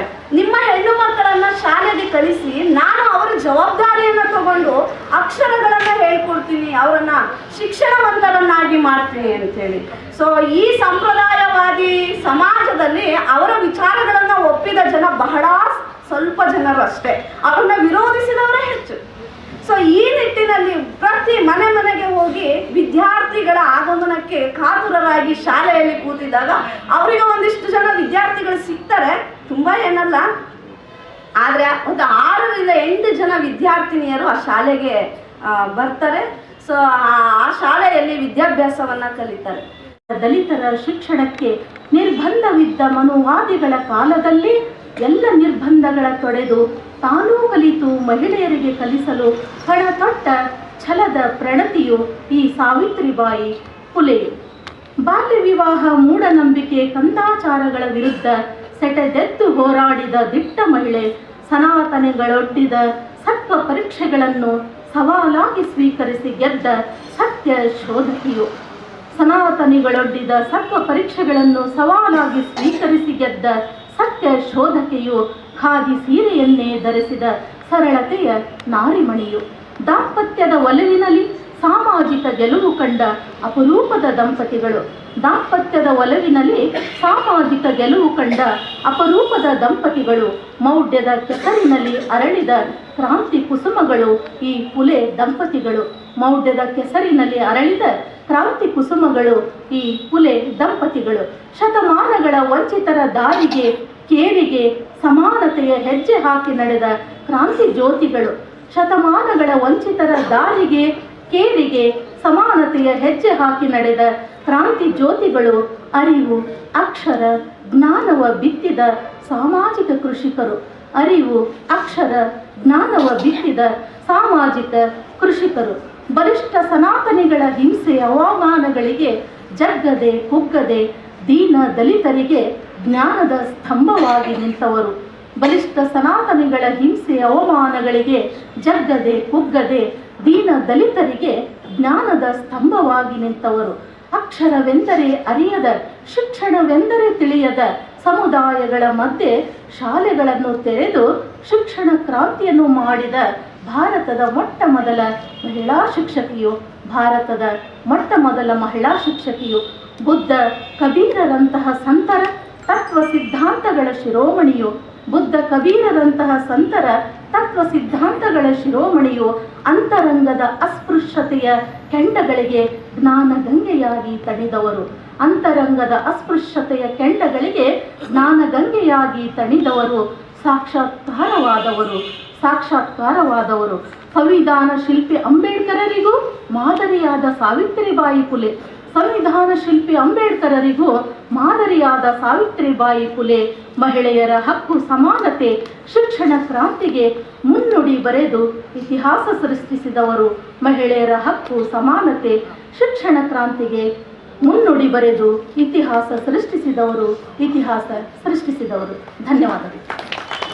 ದೇವರ ಹೆಸರಲ್ಲಿ ತಿನಿ ಉಪನ್ಯಾಸವನ್ನು ಹಣವನ್ನು ಹೆಚ್ಚಿಗೆ ಮಾಡಬೇಕು, ಜೊತೆಗೆ ಪ್ರಶಸ್ತಿ ಪುರಸ್ಕಾರವನ್ನು ಕೊಡಬೇಕಂತ ಈ ವಿಚಾರ ನಾನು ಕಳೆದ 2-3 ವರ್ಷಗಳಿಂದ ಚಿಂತನೆ ಮಾಡ್ತಾ ಇದ್ದೀನಿ. ಅದನ್ನು ನಮ್ಮ ವಿವೇಕಾನಂದ ಪಾಟೀಲರಿಗೆ ಹೇಳಿದೆ. ಮುಂದಿನ ವರ್ಷಕ್ಕೆ ನಮ್ಮ ತಂದೆಯವರು ನಿಧನರಾಗಿ 25 ವರ್ಷ ಆಗ್ತದೆ.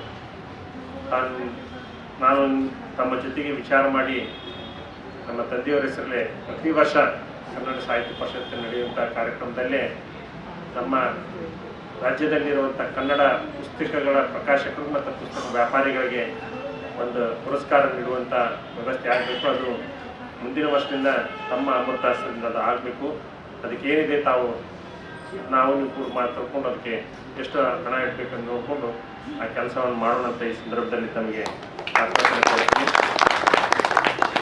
ಹೀಗೆ ನಿರಂತರವಾಗಿ ಈ ಕೆಲಸಗಳು ನಡ್ಕೊಂಡು ಬರ್ತಾ ಇರೋದು ಭಾಳ ಸಂತೋಷ ಆಗ್ತಾಯಿದೆ. ವಿವೇಕಾನಂದ ಗೌಡರು ನಾವು ಕೂಡಿ ಕನ್ನಡ ಸಾಹಿತ್ಯ ಸಮ್ಮೇಳನದಲ್ಲಿ ಭಾಳ ಕೆಲಸ ಮಾಡಿದ್ವಿ. ಎಷ್ಟು ಕೆಲಸ ಮಾಡಿದ್ವಿ ಅಂತ ನಮ್ಮ ಇಲ್ಲಿ ಬಂದಂಥ ಗೊಳಸಂಗಿಯವ್ರಿಗೆ ಗೊತ್ತು.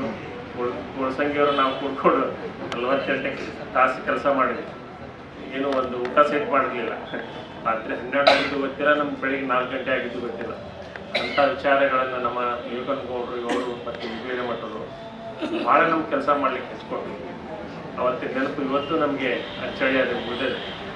ಆ ಕೆಲಸವನ್ನು ಮಾಡುವಂಥ ನಿಟ್ಟಿನಲ್ಲಿ ಮುಂಚೂಣಿಯಲ್ಲಿ ನಮ್ಮ ವಿವೇಕಾನಂದ ಪಾಟೀಲ್ ಕೇವಲ ಅವಾಗಿವಾಗ ಒಂದು ಕಾರ್ಯಕ್ರಮ ಮಾಡ್ತೀವಿ, ಆದರೆ ನಿರಂತರವಾಗಿ ಶನಿವಾರ ಮತ್ತು ವಿಶೇಷವಾಗಿ ಕಾರ್ಯಕ್ರಮಗಳು ಮಾಡ್ತಾ ಇರ್ತಾರೆ, ಫೋನ್ ಮಾಡ್ತಾ ಇರ್ತಾರೆ.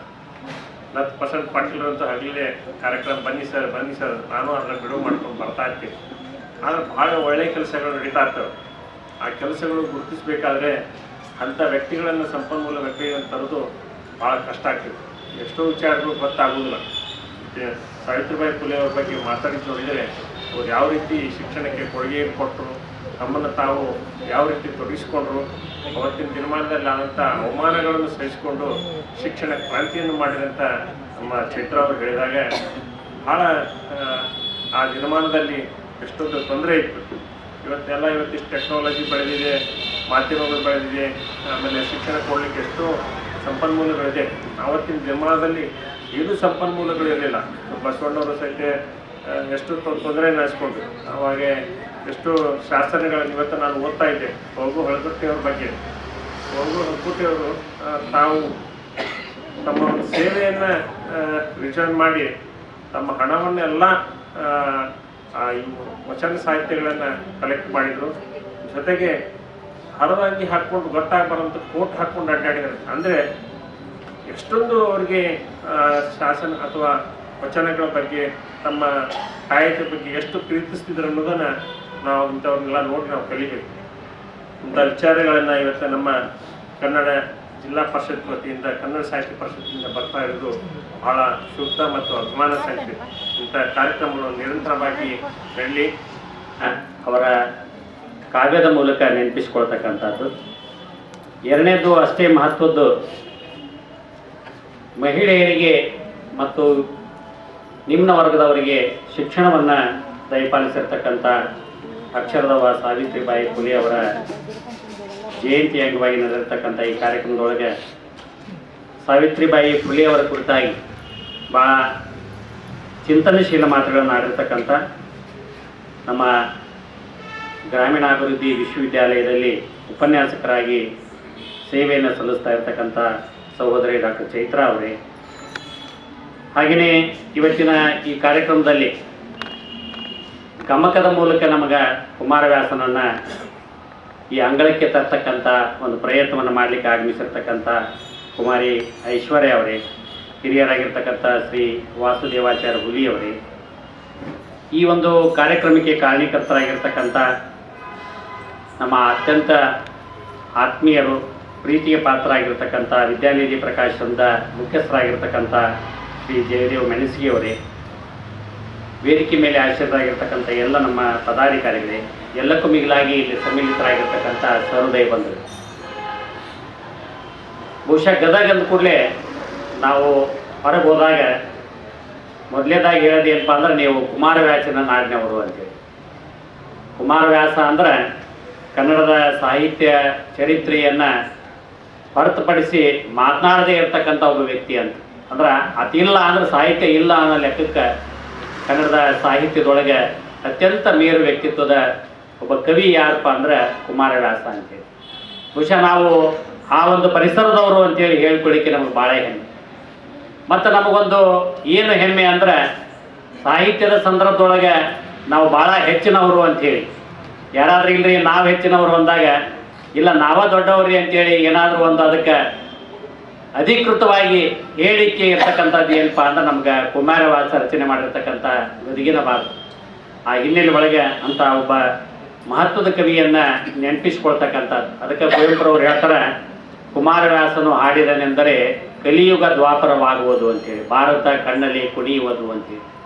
ಇಂಥ ರೂಪಕಗಳನ್ನು ಬಳಸಿಕೊಂಡು ಭಾಳ ಅದ್ಭುತವಾಗಿ ಏನು ಮಹಾಭಾರತದ ಅನೇಕ ಸನ್ನಿವೇಶಗಳನ್ನು ಭಾಳ ವಿಶಿಷ್ಟವಾಗಿ, ಮೂಲ ಏನು ಮಹಾಭಾರತ ಇತ್ತು ಅದಕ್ಕಿಂತ ಬಹಳ ಭಿನ್ನವಾಗಿ ರಚನೆ ಮಾಡ್ತಕ್ಕಂಥ ಒಂದು ಪ್ರಯತ್ನವನ್ನು ಕವಿ ಕುಮಾರವ್ಯಾಸ ಅವರು ಮಾಡಿದ್ದಾರೆ. ಅಂಥ ಒಂದು ಕವಿಯನ್ನು ನೆನಪಿಸ್ಕೊಳ್ತಕ್ಕಂಥ, ಯಾಕಂದರೆ ಇವತ್ತು ಏನಾಗಿದೆ ಅಂದರೆ ಹಳೆಗನ್ನಡ ಅಂತಕ್ಕಂಥದ್ದು ಯಾರಿಗೂ ಕೂಡ ಬೇಡಾಗಿರ್ತಕ್ಕಂಥ ಒಂದು ಕಾವ್ಯದ ಪ್ರಕಾರ ಆಗಿದೆ. ಇವತ್ತಿನ ಆಧುನಿಕ ಸಂದರ್ಭದೊಳಗೆ ಏನು ಬೋಧನೆ ಮಾಡ್ತಕ್ಕಂಥ ನಮ್ಮ ವರ್ಗ ಇದೆ, ಅವರು ಕೂಡ ಹಳೆಗನ್ನಡದಿಂದ ವಿಮುಖರಾಗಿರ್ತಕ್ಕಂಥ ಸಂದರ್ಭದೊಳಗೆ ಮತ್ತೆ ಮತ್ತೆ ಅದನ್ನು ಕೇಳ್ತಕ್ಕಂಥ, ಅಲ್ಲಿರ್ತಕ್ಕಂಥ ವಿಷಯವನ್ನು, ವಸ್ತುವನ್ನು, ರೂಪಕಗಳನ್ನು, ಉಪಮೆ, ಉಪಮಾನ, ಅಲಂಕಾರ, ಛಂದಸ್ಸನ್ನು ಅರ್ಥ ಮಾಡಿಕೊಂಡು ಅದನ್ನು ಖುಷಿ ಪಡ್ತಕ್ಕಂಥ, ಅಲ್ಲಿರ್ತಕ್ಕಂಥ ಕಾವ್ಯದ ಒಂದು ಪ್ರತಿಭೆಯನ್ನು ಅಥವಾ ಕಾವ್ಯದ ಒಂದು ಅಲಂಕಾರವನ್ನು ನಾವೆಲ್ಲ ಆಸ್ವಾದಿಸ್ತಕ್ಕಂಥ ಒಂದು ಸಂದರ್ಭವನ್ನು ನಾವು ಕಳ್ಕೊಂಡಿದ್ದೀವಿ. ಅದು ಮತ್ತೆ ಮತ್ತೆ ನಮಗೆ ಅದು ಬರಬೇಕು ಅಂತ ಸನ್ನಿವೇಶಗಳು ನಿರ್ಮಾಣ ಆಗಬೇಕು ಅನ್ನೋ ಹಿನ್ನೆಲೆ ಒಳಗೆ ಇವತ್ತಿನ ದಿವಸ ಈ ಗಮಕ ವಾಚನ ಒಂದು ಕಾರ್ಯಕ್ರಮವನ್ನು ಇಟ್ಕೊಂಡಿದ್ದೀವಿ. ಮತ್ತು ಗಮಕ ವಾಚನ ಮಾಡ್ತಕ್ಕಂಥವ್ರು ಕೂಡ ಭಾಳ ಕಡಿಮೆ ಆಗ್ಯಾರ. ಕುಲಕರ್ಣಿ, ವಿಶ್ವನಾಥ್ ಕುಲಕರ್ಣಿ ಅವ್ರನ್ನ ಹಿಂದೊಂದು 2 ಸರಿ ಕರೆಸಿದ್ವಿ, ಭಾಳ ಅದ್ಭುತವಾಗಿ ಹಾಡಿದ್ರು, ಲಭ್ಯ ಆಗಲಿಲ್ಲ. ನಾಳೆನೂ ಕೂಡ ವೀರನಾರಾಯಣ ದೇವಸ್ಥಾನದೊಳಗೆ ಗಮಕ ಬೇರೆ ಬೇರೆ ವಿಭಿನ್ನ ಬಳ್ಳಾರಿಯಿಂದ, ಹೊಸಪೇಟೆಯಿಂದ ಒಂದಿಷ್ಟು ಗಮಕ ಕಲಾವಿದರು ಬರ್ತಾ ಇದ್ದಾರೆ. ಸಾಧ್ಯವಾದ್ರೆ ತಾವು ಕೂಡ ಆ ಕಾರ್ಯಕ್ರಮದಲ್ಲಿ ಭಾಗಿಯಾಗಿರಿ ಅಂತಕ್ಕಂಥ ಮಾತನ್ನು ಹೇಳ್ತಾ, ಇನ್ನು ಎರಡನೇದು ಭಾಳ ಮುಖ್ಯವಾಗಿ ಸಾವಿತ್ರಿಬಾಯಿ ಫುಲೆ ಅವರ ಒಂದು ಜಯಂತಿ ಇವತ್ತಿನ ದಿವಸ. ಅದ್ರ ಬಗ್ಗೆ ಭಾಳಷ್ಟು ಅನೇಕ ವಿಚಾರಗಳ ಪ್ರಸ್ತಾಪ ಆಗಿದ್ದಾವೆ. ಭಾಳ ಮುಖ್ಯವಾಗಿ ನಮ್ಮ ಜನಸಂಖ್ಯೆ ಅರ್ಧದಷ್ಟು ಮಹಿಳೆಯರದ. ಆದರೆ ಮಹಿಳೆಯರನ್ನ ಬೇರೆ ಬೇರೆ ಕಾರಣಕ್ಕಾಗಿ ನಾವು ಅವ್ರನ್ನ ಶೂದ್ರರನ್ನಾಗಿ ನೋಡ್ತಕ್ಕಂಥದ್ದು. ಮಹಿಳೆಯರಂದ್ರೆ ಎಲ್ಲರೂ ಶೂದ್ರನ, ಮತ್ತು ಮೇಲ್ವರ್ಗದವರು ಮಹಿಳೆಯರಂದ್ರೆ ಅವರು ಹೆಚ್ಚಿನವರಲ್ಲ, ಅವರು ಶೂದ್ರ ಅಂತಕ್ಕಂಥ ಹಿನ್ನೆಲೆ ಒಳಗನ ಮಹಿಳೆಯರನ್ನ ನೋಡ್ತಕ್ಕಂಥ ದೃಷ್ಟಿಕೋನ ಪುರುಷ ಪ್ರಧಾನವಾಗಿರ್ತಕ್ಕಂಥ ವ್ಯವಸ್ಥೆ ಒಳಗಡೆ ಬಂತದ್ದು. ಅದು ಹಾಗೆ ನೋಡಿದ್ರೆ ಪ್ರಾರಂಭದಲ್ಲಿ ಇದ್ದಿದ್ದಿಲ್ಲ, ಮಹಿಳೆಯೇ ಪ್ರಾಧಾನ್ಯವಾಗಿತ್ತು. ಆದರೆ ಬರ್ತಾ ಬರ್ತಾ ಯಾವಾಗ ಆಸ್ತಿಯ ಪರಿಕಲ್ಪನೆಗಳು ಬಂದು, ಯಾವಾಗ ಹೊಡೆದಾಟ ಶುರುವಾದವು, ಯಾವಾಗ ಯುದ್ಧಗಳು ಶುರುವಾದವು, ಅದರೊಳಗೆ ಪುರುಷರೇ ಹೆಚ್ಚು ಭಾಗವಹಿಸ್ತಾ ಇರೋದ್ರಿಂದ ನಾವು ಶ್ರೇಷ್ಠ ಅಂತಕ್ಕಂಥ ಒಂದು ಶ್ರೇಷ್ಠತೆಯ ವ್ಯಸನ ಬಂತು. ಈ ಶ್ರೇಷ್ಠತೆಯ ವ್ಯಸನ ಪ್ರಾರಂಭದೊಳಗೆ ಇರಲಿಲ್ಲ. ಪ್ರಾರಂಭದೊಳಗೆ ಗಂಡು ಹೆಣ್ಣು ಸಮಾನವಾಗಿಯೇ ಇದ್ದು, ಯಾವಾಗ ಈ ಆಸ್ತಿಯ ಪರಿಕಲ್ಪನೆ ಬಂದು ಅದಕ್ಕಾಗಿ ಹೊಡೆದಾಟ ಶುರುವಾದವು. ಈ ಹೊಡೆದಾಟಕ್ಕೆ ಯಾರು ಹೋಗ್ತಿದ್ರು ಅಂದರೆ ಪುರುಷರು ಹೋಗ್ತಿದ್ರು. ಯಾಕಂದ್ರೆ ಮಹಿಳೆಯರು ಅವರು ಮಕ್ಕಳನ್ನ ಸಾಕಿ ಸಲ್ಲಿಸ್ತಕ್ಕಂಥ, ಮನೆಯನ್ನು ನೋಡ್ತಕ್ಕಂಥ, ಮತ್ತು ಋತುಚಕ್ರಗಳಿಗೆ ಒಳಗಾಗ್ತಕ್ಕಂಥ ಮತ್ತು ಗರ್ಭಿಣಿಯರಾಗ್ತಕ್ಕಂಥ ಸಂದರ್ಭ ಇರೋದ್ರಿಂದ ದೈಹಿಕವಾಗಿ ಹೊಡೆದಾಡಲಿಕ್ಕೆ, ಯುದ್ಧ ಮಾಡಲಿಕ್ಕೆ ಅವರು ಸಾಧ್ಯತೆ ಆಗಲಿಲ್ಲ.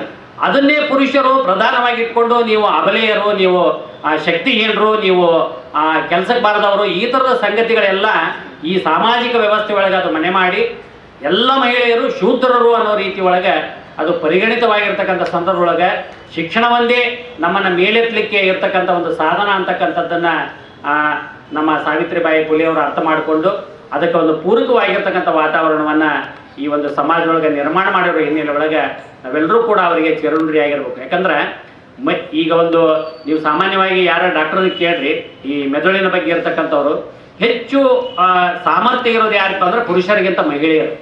ನಮ್ಮಲ್ಲಿ ಭಾಳ ಮುಖ್ಯವಾಗಿ ಎಡಮೆದುಳು ಮತ್ತು ಬಲಮೆದುಳು ಅಂತ ಇತ್ತು.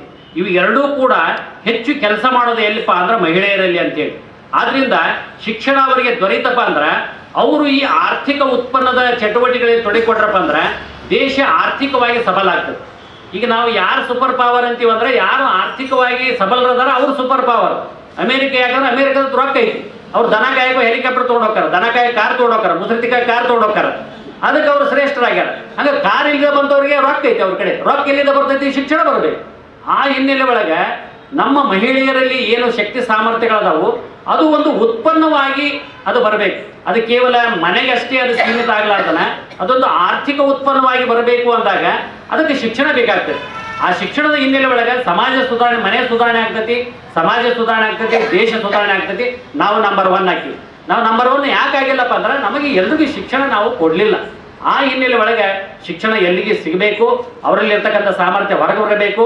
ಅದೊಂದು ಆರ್ಥಿಕ ಪ್ರಗತಿಯಾಗಿ, ಆರ್ಥಿಕ ಅಭಿವೃದ್ಧಿಯಾಗಿ ಅದು ರೂಪುಗೊಂಡಾಗ ನಾವು ಸಫಲರಾಗಲಿಕ್ಕೆ ಸಾಧ್ಯತೆ ಐತಿ ಅಂತಕ್ಕಂಥ ಅಂಶ ಅದು ಶಿಕ್ಷಣವನ್ನು ಅವಲಂಬಿಸಿ ಇರೋದ್ರಿಂದ ಅಂಥ ಕೆಲಸವನ್ನು ಸಾವಿತ್ರಿಬಾಯಿ ಫುಲೆಯವರು ಮಾಡಿದರು.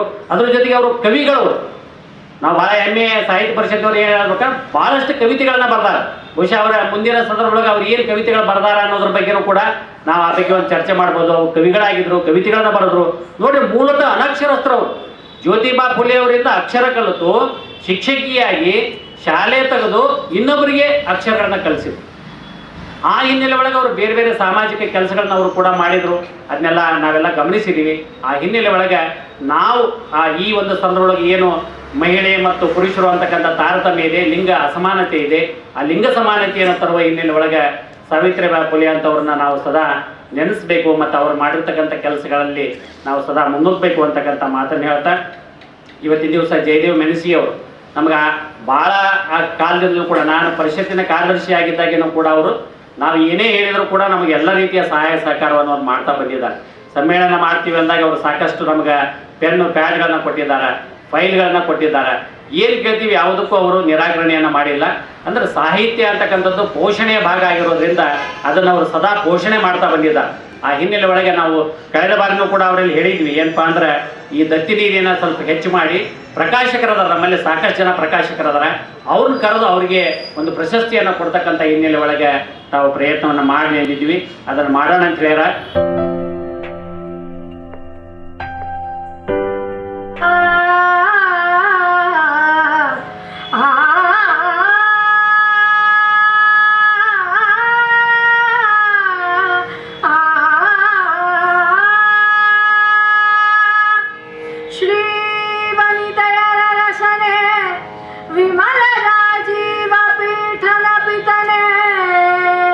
जगपति पावनने सनकादि सज्जन निकरदातारा रावणासुरमथन श्रवणसुधा विनूथन कथन कारण काउदानद जनव गदुगिन वीर नारायण गदुगिन वीर नारायण गदुगिन वीर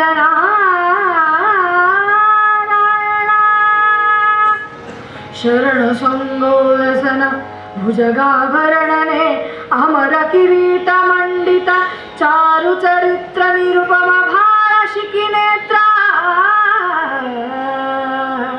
करण निर्मल भज करग संहरण करण निर्मल भज करग संहरण दंति चमूरु चर्मांभरने सलहुगे भकुत चनरनु पार्वती रमणा पार्वती रमणा पार्वती रमणा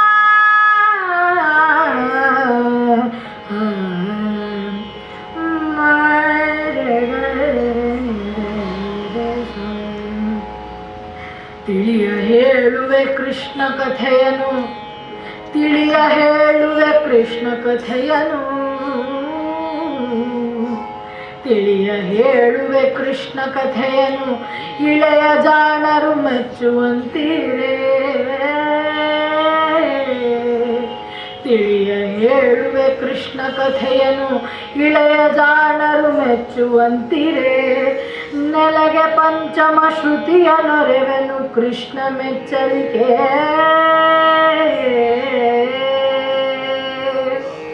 ಹಲವು ಜನ್ಮದ ಪಾಪ ರಾಶಿಯ ತೊಳೆವ ಜಲವಿದು ಈ ಕೃಷ್ಣನ ಕಥೆ ಹಲವು ಜನ್ಮದ ಪಾಪ ರಾಶಿಯ ತೊಳೆವ ಜಲವಿದು ಶ್ರೀಮದಾಗಮ ಕುಲಕ್ಕೆ ನಾಯಕ ಭಾರತಾಕೃತಿ ಪಂಚಮ ಶ್ರುತಿಯ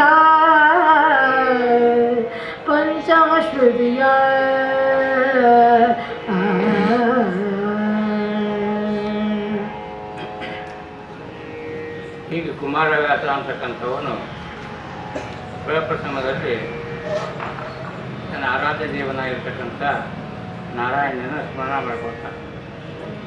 ಕುಮಾರವ್ಯಾಸ ಬರೀಬೇಕಾಗಿರ್ತಕ್ಕಂಥದ್ದು ಮಹಾಭಾರತ. ರಾವಣಾಸುರಮಥನ, ರಾವಣಾಸುರ ಯಾಕೆ ಬರಬೇಕಾಗಿತ್ತು ಸಮೀಪ? ರಾವಣಾಸುರಮಥನ, ಹೇ ಭಗವಂತ, ರಾಮಾವತಾರದೊಳಗೆ ಸುಗ್ರೀವ ಅಂತಕ್ಕಂಥದ್ದು ಬಹಳ ಪುಣ್ಯವನ್ನು ಮಾಡಿದ್ದ. ಆ ಪುಣ್ಯಕ್ಕೋಸ್ಕರವಾಗಿ, ಆ ಪುಣ್ಯ ಹರಣಕ್ಕೋಸ್ಕರವಾಗಿ ಅವನನ್ನು ಕರ್ಣನಾಗಿ ಮಾಡಿ ಅವನನ್ನು ಪುನಃ ಹೊಳ್ಳಿ ಆ ಪಾಪದ ಅಂತಕ್ಕಂಥದ್ದನ್ನು ಅವನ ಪುಣ್ಯ ಹೊರಿಸಿ ಆ ಸಜ್ಜನ ನಿಂದೆ ಮಾಡಿಸಿಕೊಂಡವನಿಗೆ ಮೋಕ್ಷವನ್ನು ಕೊಡ್ತಕ್ಕಂಥ ಕಾರಣ ಮಾಡಿದ್ದರಿಂದ ರಾಮಾವತಾರ ಮಾಡಿದವನು ನೀನೇ, ಕೃಷ್ಣಾವತಾರ ಮಾಡಿರ್ತಕ್ಕಂಥವನು ನೀನೇ ಅಂತಕ್ಕಂಥ ಈ ಎರಡೂ ಸಮಾವೇಶ ಅಂತ ಮಾಡಿರ್ತಕ್ಕಂಥದ್ದು ಆ ಕುಮಾರವ್ಯಾಸ ಒಂದು ಗಡಿ. ಹೀಗೆ ಈ ಕಾರಣ ಎಲ್ಲ ದೇವತೆ ನೆನೆಸಿಕೊಂಡು ಈಗ ಆತ ಪೀಠಿಗೆ ಹಾಕ್ತಾನೆ. ಎಲ್ಲಿಂದ? ಕೌರವ ಪಾಂಡವರು ತಮ್ಮ ನಿಯಮದ ಪ್ರಕಾರವಾಗಿ ಕಾಡು ಮತ್ತು ಗೂಡು ಎರಡನ್ನೂ ಅನುಭವಿಸಿಕೊಂಡು ಆ ವಿರಾಟ್ ನಗರದೊಳಗೆ ಶ್ರೇಷ್ಠವಾಗಿರ್ತಕ್ಕಂಥ ಆ ಉತ್ತರ ಕುಮಾರನ ತಂಗಿಯನ್ನು ವಿವಾಹ ಮಾಡಿಕೊಂಡು ಉಪಪ್ಲಾವ್ಯ ಅಂತಕ್ಕ ನಗರದೊಳಗೆ ವಾಸ್ತವ್ಯ ಮಾಡಿಕೊಂಡಿದ್ರು. ಕೃಷ್ಣನ್ನೆಲ್ಲ ಕರೆಸಿಕೊಂಡು ಅಭಿಮನ್ಯುವಿನ ಲಗ್ನಕ್ಕೋಸ್ಕರ ಕರೆಸಿದ್ರು ಅವರೆಲ್ಲ. ಆವಾಗ ಧರ್ಮರಾಜ ಅಂತಾನೆ, ನಾವು ಜೀವನದೊಳಗೆ ಎಷ್ಟೋ ಕಷ್ಟ ಅನುಭವಿಸಿದ್ರು, ಧರ್ಮವನ್ನು ಮರೆಯಬಾರ್ದು, ಸತ್ಯವನ್ನು ಮರೆಯಬಾರ್ದು. ಇದು ನಮ್ಮ ಮಹಾಭಾರತ ಕಲಿಸಿಕೊಡ್ತದೆ. ಅವಾಗ ಕೃಷ್ಣಗೆ ಹೋಗಿ ಹೇಳ್ಕೊಳ್ತಾನೆ ಧರ್ಮರಾಜ, ಮೇದಿನಿಯ ನಾವು ಅಚ್ಚೆ ಇಟ್ಟೆವು ಕಾದುಕೊಂಡೆವು ಸತ್ಯವನು. ನಾವು ಬೇಕಾದಷ್ಟು ಕಷ್ಟ ಅನುಭವಿಸಿಕೊಂಡ್ವಿ. ನಾವೆಲ್ಲ ನಮ್ಮನ್ನು ಸುಡ್ಲಿಕ್ಕೆ ಪ್ರಯತ್ನ ಮಾಡಿದರು, ವಿಷವನ್ನೆಲ್ಲ ಕೊಟ್ಟರು. ಮೇಲಾಗಿ ನಮ್ಮ ಕಣ್ಣೆದುರಿಗೇನೆ ನನ್ನ ಕೈ ಹಿಡಿತಕ್ಕಂಥ ಪತ್ನಿಯನ್ನು ಸೀರೆ ಹೇಳ್ಕೊಂಡು ಅವಮಾನ ಅಂತ ಮಾಡಿಕೊಂಡು ಇಷ್ಟೆಲ್ಲ ಕಷ್ಟವನ್ನು ಕೊಟ್ಟರೂ ಸಹಿತವಾಗಿ ನಾವು ಭಗವಂತ ನಿನ್ನ ಕೃಪೆಯಿಂದ ಸತ್ಯವನ್ನು ಮಾತ್ರ ಕಳ್ಕೊಂಡಿಲ್ಲ. ನಾವು ಕಳ್ಕೊಳ್ಬೇಕಾಗಿರ್ತಕ್ಕಂಥದ್ದು ಯಾವುದಪ್ಪ ಕೇಳಿದ್ರೆ ಸತ್ಯವನ್ನು ಮಾತ್ರ ಕಳ್ಕೋಬಾರ್ದು ಅಂತಕ್ಕಂಥದ್ದನ್ನು ನಿಯಮವನ್ನು ಮಹಾಭಾರತ ತಿಳಿಸಿಕೊಡ್ತದೆ. ಆ ಪ್ರಕಾರವಾಗಿ ಉಪಪ್ಲಾವ್ಯಗಳನ್ನು ತಗೊಂಡಿದ್ರು. ಕೃಷ್ಣ ನಾವಿನ್ನ ಎಲ್ಲ ನಿನ್ನ ಆಜ್ಞೆಯ ಪ್ರಕಾರವಾಗಿ ಆ ಕಾಡನ್ನು ಗೂಡನ್ನು ಅನುಭವಿಸಿಕೊಂಡದ್ದಾಗಿದೆ. ಈಗ ನಮ್ಮ ಉದ್ಯೋಗ ಏನು ಆ ನಮ್ಮದು ಅಂದ್ಬಿಟ್ಟು ಅವಾಗ ನನಗೇನು ನಾ ಹೇಳ್ತೀನಿ ನೋಡು, ಈ ಭೂಲೋಕದೊಳಗೆ ಪ್ರತಿಯೊಂದು ವಸ್ತುಗಳು ನಾಶವಾಗ್ತಾ ಇದ್ದಾವೆ ಅನ್ಬೇಕು. ಕೃಷ್ಣ ನಮಗೆ ಯಾವುದೂ ಯುದ್ಧ ಏನು ಬೇಡ, ಆ ಭಗವಂತನ ನಿನ್ನ ಕೃಪೆಯಿಂದ ನಮಗೆ ಎಷ್ಟು ಕೊಡ್ತಾನೆ ದುರ್ಯೋಧನ ಅಷ್ಟು ಕೊಟ್ಟು ಸಾಕು ಅದಕ್ಕೆಲ್ಲ. ಅವ ಅಂತಾನ ನಿನ್ನ ಅಭಿಮತ ಏನು ಹೇಳಂಗಾರ ಅಂತ ಹೇಳ, ಅದನ್ನು ಕೇಳ್ಕೊಳ್ಳ.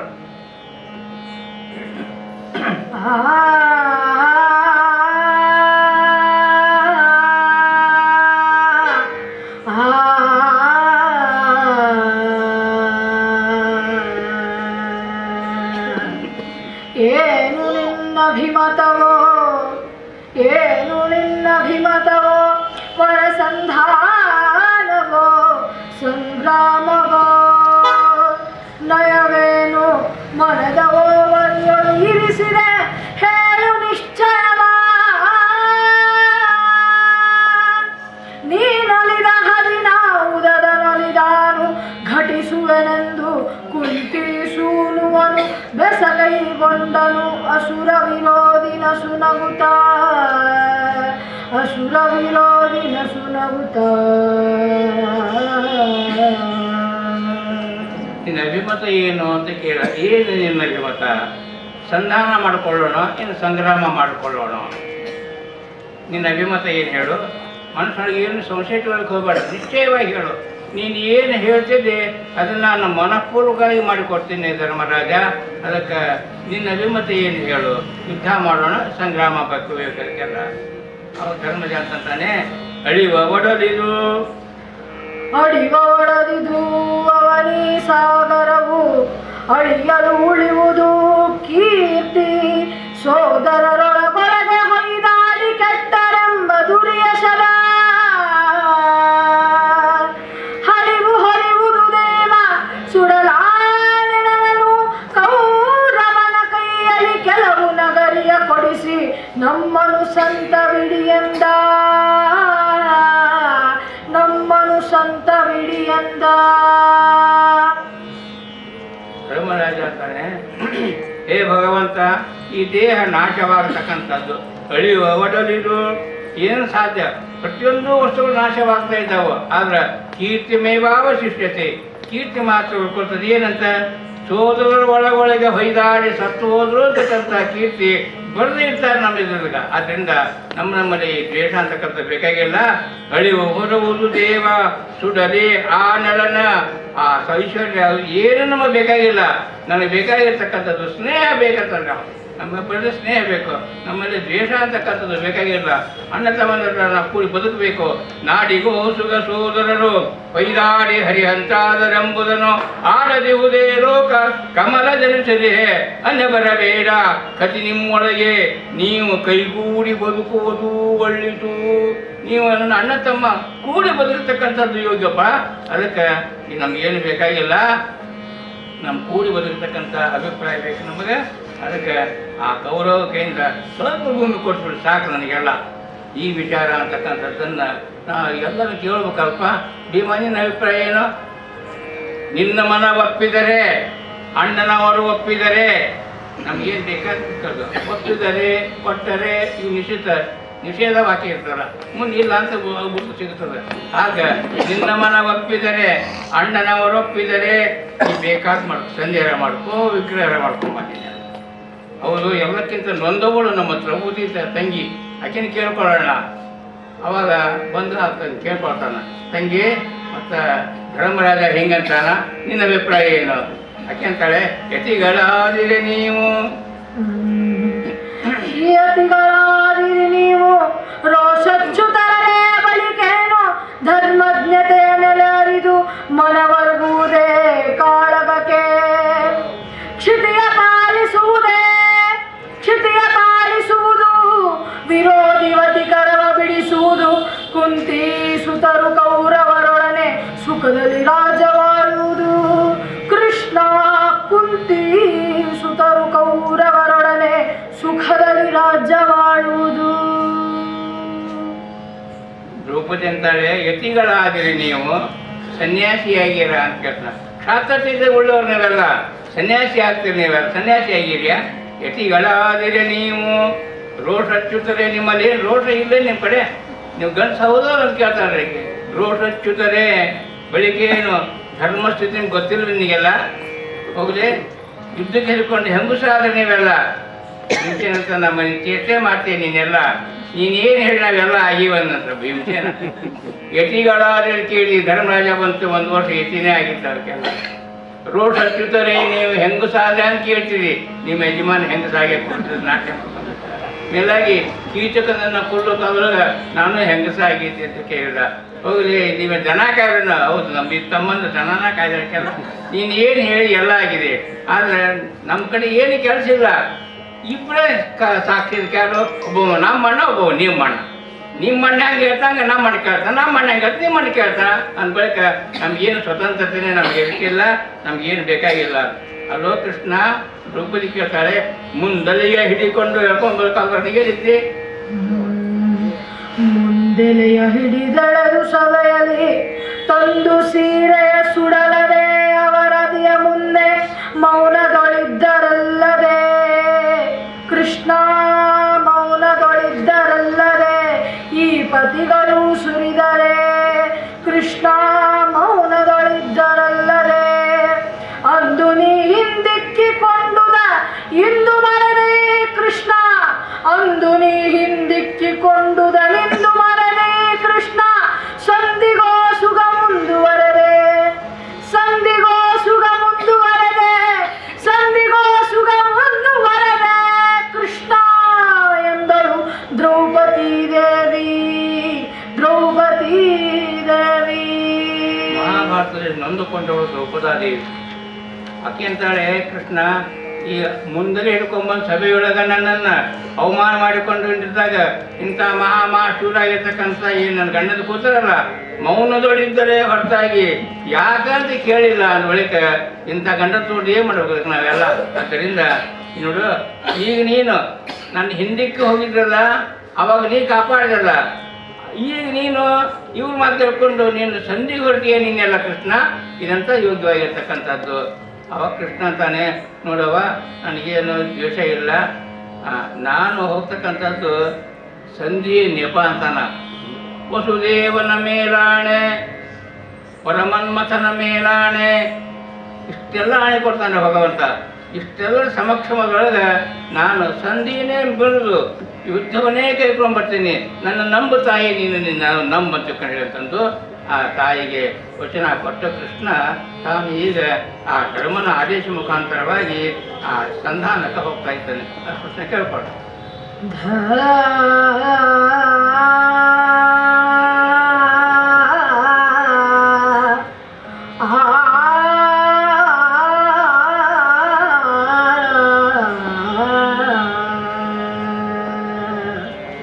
ಕಲಿಮಲದಿ ಹೊಲದೆಲೆಸಿದ ಇಭಪುರಿಯೊಳಗೆ ನಿರ್ಮಳವಾಯಿತು ಕೃಷ್ಣನ ಚಲುವ ದರ್ಶನದಿಂದ.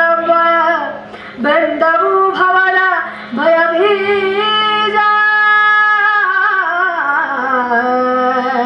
ಲಲನೆಯರು ಲಲನೆಯರು ಲಲನೆಯರು ತಮ್ಮ ತಮ್ಮನೆಯರಂಗಳಿಗೆ ದೇವನ ತೆಗೆದು ಸನುಮತ ಪುಳಕರಾದರು ಕೇಳು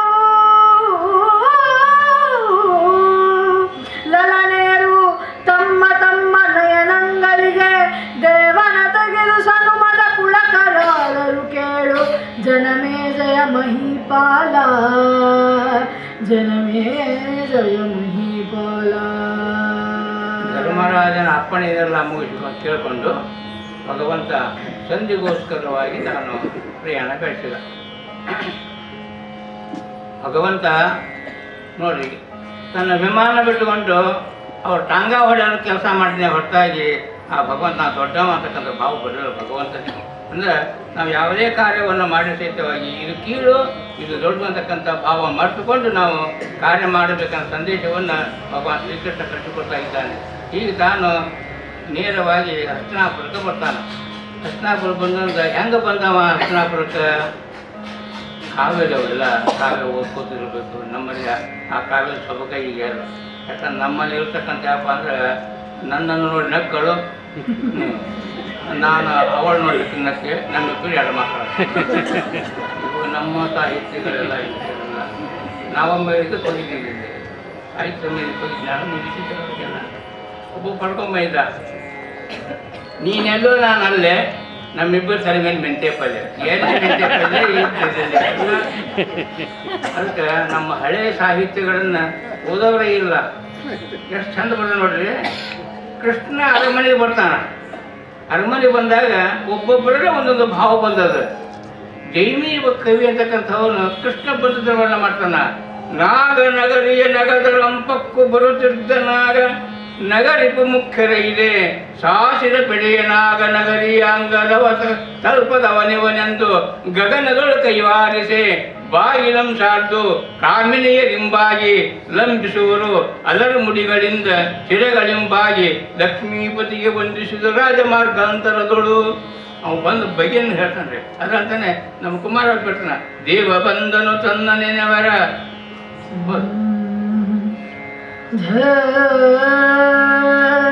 ಕಂಜ ಸಂಭವ ಪಿತನು ಬಂದನು ನಂಜಿನಲ್ಲಿ ಪವಡಿಸುವ ಬಂದನು ಕುಂಜರನ ಮೊರೆ ಕೇಳಿಸಲು ಹಿರ ದೇವನಿರ ಬಂದ ಅಂಜನಾಸುತನೊಳೆಯ ಬಂದನು ಅಂಜಿದ ಸುರನಿಗ ಭಯ ನಿತ್ತವ ಬಂಜನೆಯ ಬರುದೈವ ಬಂದನು ನೃಪತಿಯ ಅರಮನೆಗೆ